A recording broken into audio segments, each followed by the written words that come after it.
Well, good morning, Trucker Todd here, and time for another video.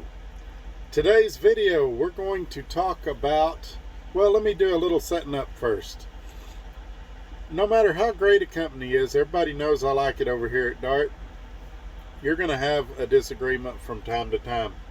In my How to Be Successful in a Lease Purchase series, I mentioned that being in a lease purchase or even working for a trucking company as a company driver is a lot like being in a marriage. And no matter how great your partner is, from time to time you're going to have disagreements. So in this video, I'm going to tell you specifically how I deal with conflict at Dart Transit, and hopefully some of this will be applicable to wherever you're working. So without any further ado, let's jump into today's video. And this is why I do this, why I'm out here, why I keep that hammer down. Flying by these road signs with home on my mind, with these wheels turning round. For my family and for my kids, for this life I wanna live. And this is why I do this.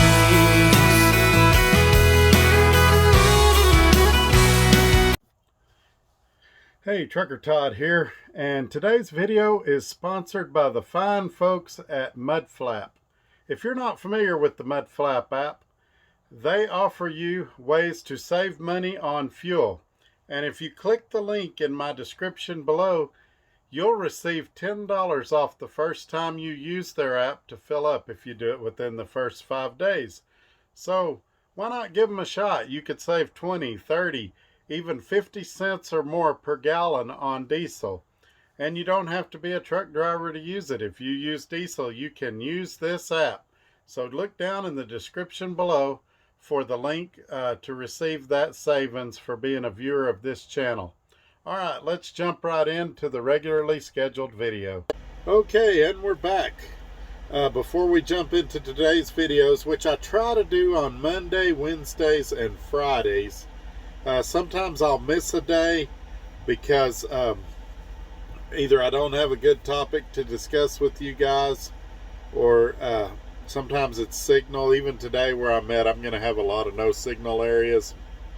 But I try to put one out Monday, Wednesday, and Friday. If I, by some chance, don't put a video out on one of those days, there's almost 200 videos. There may be 200 now. Feel free to go back and look at some of the past videos, and there's a lot of good information there. But if you would like to be notified about future videos, feel free to subscribe. Wait a few seconds, click that bell notification, then select all, and you'll receive a little notification each time a new video drops. Also, right below this video, there's the ability to share this video on your social media platforms, and I really hope that you'll do that. And also, my email is there. If you don't feel comfortable leaving a comment below, which a lot of guys do, leave a comment below. But if you don't feel comfortable doing that, maybe you want to ask me questions more personalized to your situation, my email is down there. My Instagram is down there. So feel free to contact me. My Facebook is down there. Get on those sites. If you're out and you see some pretty scenery, upload a picture on there so others can see what you see. If you see something funny on Facebook related to trucking that's not vulgar or offensive, go ahead and put that down there. We'd all like to see those type of things. Again, that's on Facebook and Instagram. And sometimes I'll post some stuff there that's exclusive to those two social media sites. So there's a lot more to see, and I would encourage you guys to take part in that. Also, there's a link if you would like to apply at Dart Transit. There's a link. You can apply straight from there. And I've got recruiting's phone number down there too. If you call recruiting, give them my driver number of 58180. All right, so let's talk about Dart Transit. there hasn't been many issues, but when there is one, how do I handle it? Well, obviously, it's going to depend on what it is. For most things, I go through my fleet manager. I will call her, tell her the situation. Sometimes she'll say, oh, that's a simple fix. I'll email somebody and I'll get back to you. Sometimes she'll say, okay, this is a little more complicated, especially if it's a payroll issue or something like that. And she'll say, let me transfer you to such and such. Explain to them what you just explained to me, and they'll be able to help you. Sometimes, if there's something more detailed, like when I was in Ellenwood and I had some repair issues or things like that, it's necessary to go up the ladder a little bit. Now, let me explain that. You guys know that I have the higher-ups' phone numbers, but that, to me, that's the nuclear option. I try to go through chain of command, and I try to handle it at the lowest possible level. I never want to call the CEO or one of the vice presidents unless all other options have been exhausted, or unless one of my chain of command people suggests that I call those people.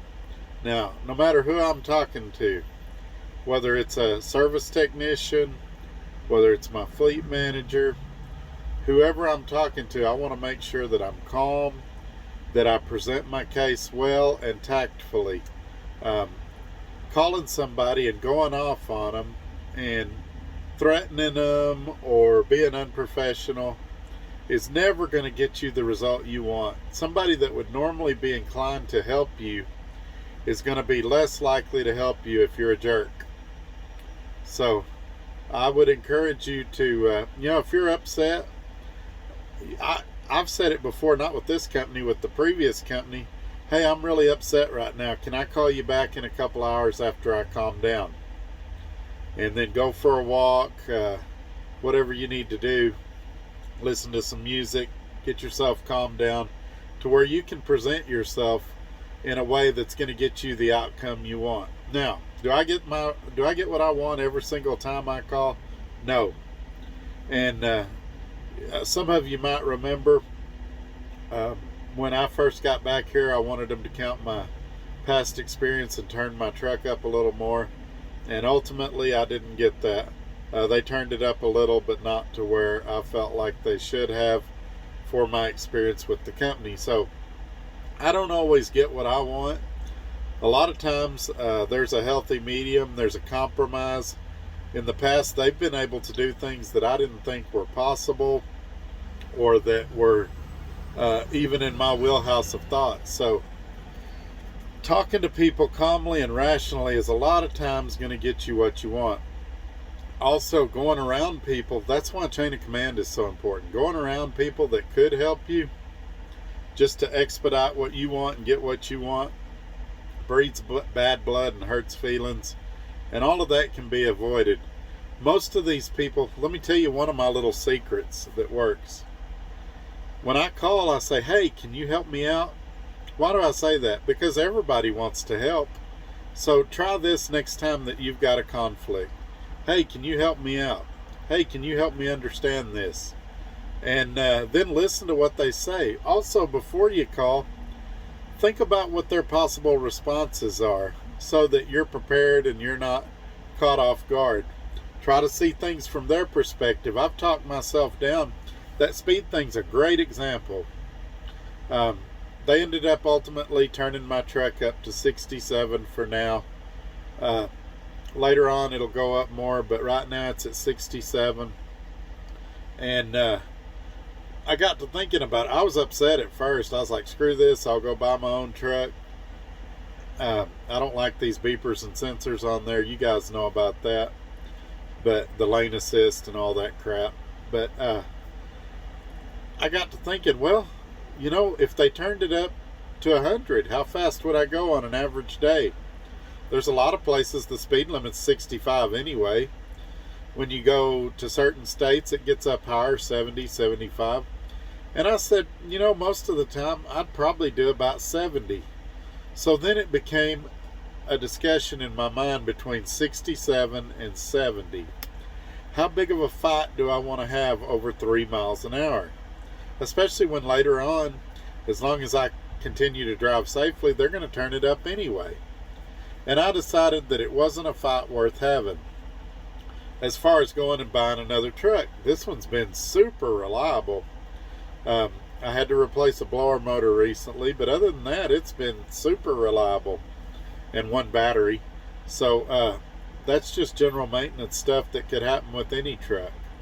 And so I made the decision that for now, I'm just going to stay in this truck. Now, if I start having reliability issues or things like that, that option of going out and getting my own truck without the beepers and sensors and with the increased truck speed is always an option.